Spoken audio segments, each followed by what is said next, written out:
Hi, in this final segment on functions, we shall look at a few of their basic properties and use them to discuss the size of sets and cardinal numbers. First, the properties. A function is called injective, or an injection, if and only if it maps different values in its domain to different values in its codomain. You can think of this property as preserving inequality. Different values are mapped to different values. This is sometimes represented in the description of a function by an arrow with an end hook between its domain and codomain.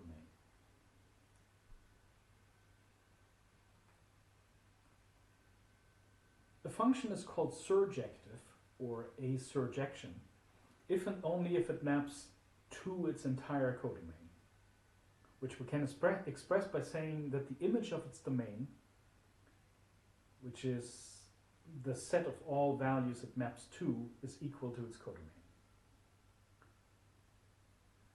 This can be represented by a function in a function definition by an arrow with a doubled head. Finally, a function is bijective, or a bijection, if and only if it is both injective and surjective.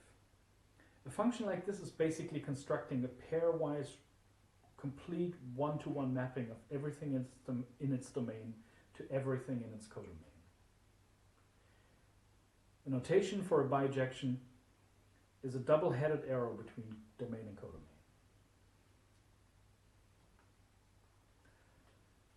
Let us look at a few simple functions and determine whether they are injective, surjective, bijective, or none of these.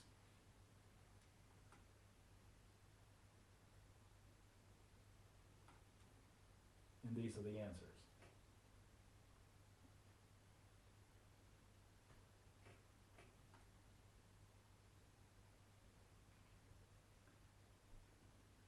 We shall now use functions with these properties to compare the size of sets.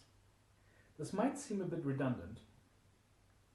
After all, we already have cardinal numbers to count the elements, and surely we know how to compare numbers. However, things become a little more interesting when we look at infinite sets, and we'll need tools to talk about sizes of sets when we cannot simply measure the number of elements by a natural number anymore. First, we establish some kind of order between cardinalities.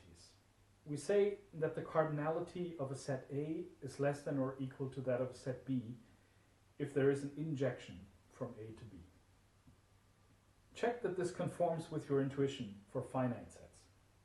If we had a set of 2 and one of 5 elements, we could easily construct an injection from the smaller to the larger one, but not vice versa.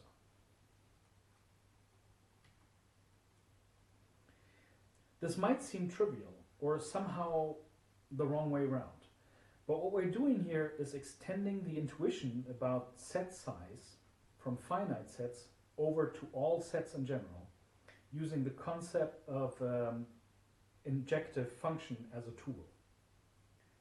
This point will become clearer once we apply this definition to infinite sets. Next, whenever there is a bijection between two sets, we consider their cardinalities to be equal, that is, the sets are of the same size. Again, check how this jibes with your intuition about finite sets.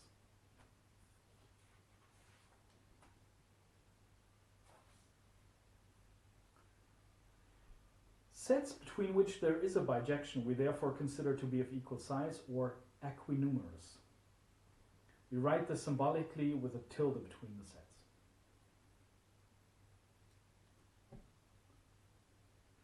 When working with infinite sets, it can sometimes be quite difficult to show that they are of equal size by constructing an actual bijection between them.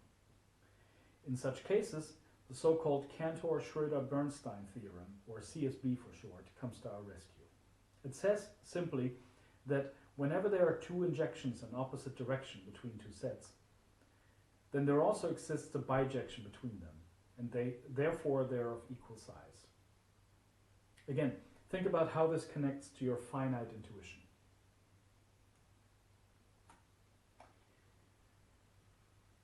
Incidentally, this also means that if the cardinality of A is less than or equal to that of B and vice versa, their cardinalities are, in fact, equal according to the definition for equality we introduced previously, which of course makes sense.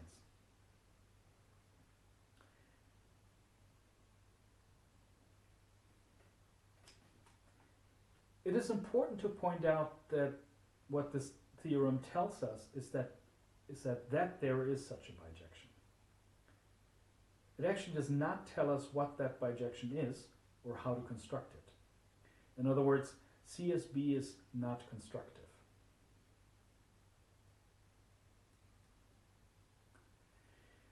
In fact, proving CSB isn't as easy as it might seem, and we will not do so in this course. I have put some links to various proof on the course page if you're interested. But why does it even require a proof? Isn't it obvious? Well, yes and no. It does connect well with our finite intuitions, but as we shall see, they're not always a perfect guide for more general situations. Either way, finding something obvious or otherwise somehow knowing it to be true and actually proving it to be correct can be very different things in math, as many theorems, from Fermat's last one to the four-color theorem, attest.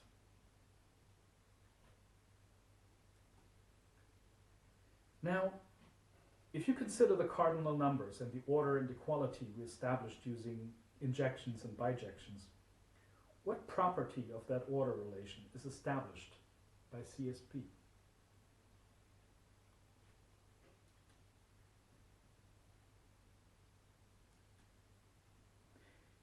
It's antisymmetry. If one cardinal is less than or equal to another and vice versa, then that must mean that they are equal.